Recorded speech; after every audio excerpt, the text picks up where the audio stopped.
हिंदी कक्षा में आपका बहुत बहुत स्वागत है। बच्चों, आज हम विशेषण पढ़ेंगे। व्याकरण में संज्ञा शब्दों की विशेषता बताने वाले शब्दों को हम क्या कहते हैं, या सर्वनाम शब्दों की विशेषता बताने वाले शब्दों को हम क्या कहते हैं? हम कहते हैं उन्हें विशेषण। आपने संज्ञा के भेद पढ़े, सर्वनाम के भेद पढ़े। अब हम आज विशेषण को पढ़ेंगे कि विशेषण किसे कहते हैं, विशेषण के कितने भेद हैं, इनको कैसे आप वाक्य में पहचानोगे कि कौन सा शब्द कौन सा विशेषण है, ये जानकारी आज हम आपको विस्तार से देंगे। तो विशेषण किसे कहते हैं? संज्ञा या सर्वनाम की विशेषता बताने वाले शब्दों को हम विशेषण कहते हैं। और जिन शब्दों की या जिन संज्ञा पदों की विशेषता बताई जाती है उन्हें हम क्या कहते हैं? विशेष्य। तो विशेषण और विशेष्य का जोड़ा होता है।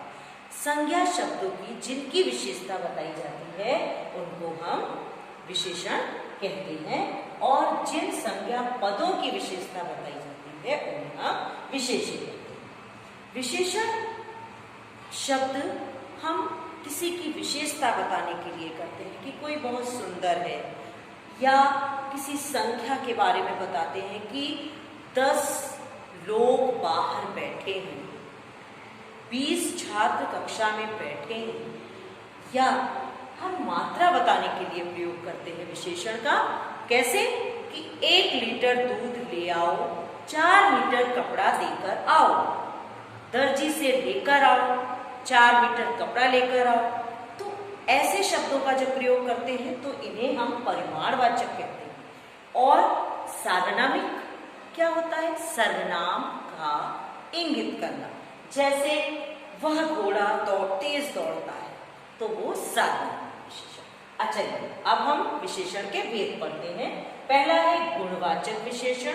जब किसी के रूप, रंग, आकृति, योग्यता का आंकलन किया जाता है तब गुणवाचक विशेषण होता है। और जब संख्या का वर्णन होता है कि आपको हमने बताया कक्षा में 40 विद्यार्थी, बाहर कुछ लोग, निश्चित और अनिश्चित संख्या बताई जाती है तो संख्यावाचक विशेषण होता है। और जब निश्चित मात्रा बताई जाती है तो निश्चित परिमाणवाचक, और जब अनिश्चित मात्रा बताई जाती है तो अनिश्चित परिमाणवाचक विशेषण। और सार्वनामिक आपको बताया हमने, जब सर्वनाम शब्द से इंगित होता है विशेषण तो वहां पे सार्वनामिक विशेषण होता है। तो विशेषण के कितने भेद हैं? 4 भेद हैं। संज्ञा या सर्वनाम शब्दों की विशेषता बताने वाले क्या कहलाते हैं? विशेषण। और जिन संज्ञा पदों की विशेषता बताई जाती है या जिन शब्दों की विशेषता बताई जाती है उन्हें हम विशेष्य कहते हैं। विशेषण के 4 भेद कौन कौन से हैं? बोलिए। गुणवाचक विशेषण, संख्यावाचक विशेषण, परिमाणवाचक विशेषण, सार्वनामिक विशेषण। निश्चित संख्यावाचक, अनिश्चित संख्यावाचक, निश्चित परिमाणवाचक, अनिश्चित परिमाणवाचक। अब यहाँ कुछ उदाहरण है, आप देखिए। राम भला लड़का है। राम की क्या विशेषता बताई गई? उसकी भलाई, उसका गुण। तो उसका गुण बताया गया तो कौन सा विशेषण हो गया यहाँ पे? गुणवाचक विशेषण। कक्षा में 40 बच्चे हैं। अब बच्चों की क्या विशेषता है कि वो 40 है। निश्चित संख्या बताएगी, इसलिए यहाँ पर निश्चित संख्यावाचक विशेषण होगा। अगर हम कहें कि कक्षा में कुछ विद्यार्थी बैठे हैं तो क्या हो जाएगा? अनिश्चित संख्यावाचक विशेषण। अब थर्ड है आपका, तीसरा कौन सा भेद था? परिमाणवाचक। एडजेक्टिव भी बोलते हैं, इंग्लिश में आप एडजेक्टिव करते हो ना, उन्हीं को विशेषण बोलते हैं। एडजेक्टिव लगाइए शब्दों में, संज्ञा शब्दों में बोलते हैं टीचर आपसे इंग्लिश में, वही है विशेषण, कुछ अलग नहीं है। हिंदी व्याकरण में उसको जो नाम दिया गया है सुंदर सा, वो हम उसको विशेषण बुलाते हैं। तो परिमाणवाचक में क्या बताया आपने? एक निश्चित मात्रा हो, 1 किलो दूध, 2 मीटर कपड़ा, 4 किलो दाल, 5 किलो चावल, तो क्या होगा? निश्चित परिमाणवाचक। और जब हम कहेंगे कुछ चावल लेते आना, या दुकान से दूध लेते आना, दाल लेते आना, मात्रा नहीं बताई, तो वहां पर क्या होगा? अनिश्चित परिमाणवाचक विशेषण। और जब सर्वनाम शब्द इंगित हो, ये लड़का बहुत सुंदर है, वह घोड़ा तेज दौड़ता है, तो सर्वनाम शब्दों से इंगित करने पर सार्वनामिक विशेषण होता है। तो इस तरह आपने विशेषण के चारों भेदों को बहुत अच्छे से समझा।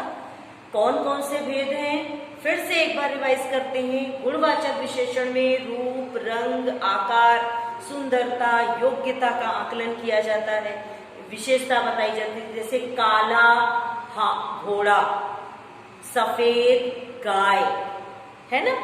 और इस तरह से सुंदर लड़का, होशियार बच्चा, इस तरह के जब उदाहरण आते हैं तो गुणवाचक विशेषण होता है।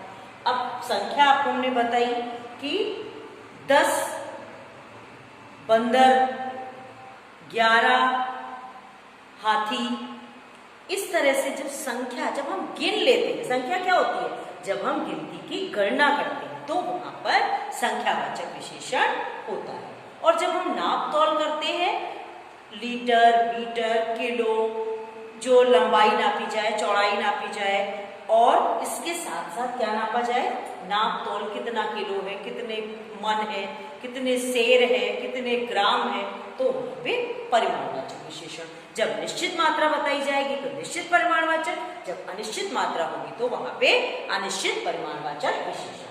और सार्वनामिक विशेषण में सर्वनाम शब्द इंगित करते हैं, जैसे आपने यहाँ उदाहरण में देखा, वह घोड़ा तेज दौड़ता है।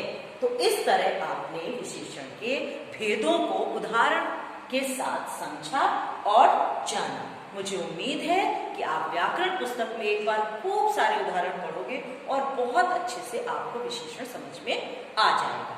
धन्यवाद।